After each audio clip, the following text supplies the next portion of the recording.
mukhang hindi okay si Melissa. Parang may dinadala siyang mabigat na problema. I wanted to talk to her, kaya lang nakaalis na siya.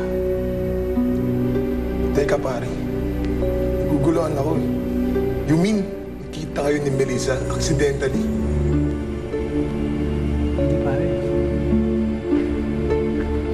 I've been following her. Simula nung bumalik ako, sinusundan ko na siya.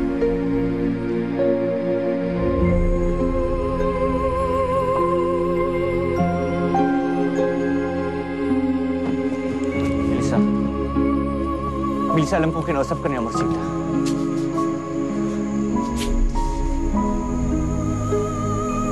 Hindi mo pa pala sinasabi sa kanya tungkol sa atin.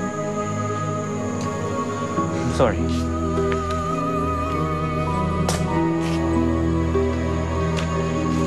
Alam ko naman kung bakit mo nagawa yun eh.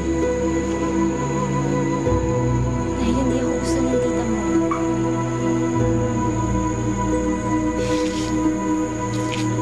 Paano mo nga naman ako maihaharap sa kanya bilang fiancé mo?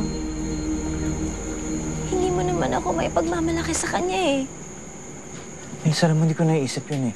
Humahanap lang ako ng magandang timing para sabihin sa kanya yung tungkol sa ating dalawa. Naguguluhan ako sa'yo eh. Akala ko ba nakalimutan mo na siya? Yun din ang gusto kong paniwalaan eh. Pero ang totoo nun, she's the reason why I came back. Magandang timing? Kailan pa yun, Felix? Pag nagustuhan na ako ng tita mo? Alam mo namang hindi mangyayari yun, di ba? Kasi sino ba naman ako? Tauhan lang naman ako sa kumpanya nyo. Melissa, pwede huwag natin pag-usapan yan. Hindi pwedeng hindi, Felix. Magiging malaking issue to sa pagsasama natin. Tama naman ang tita mo eh. Hindi tayo bagay.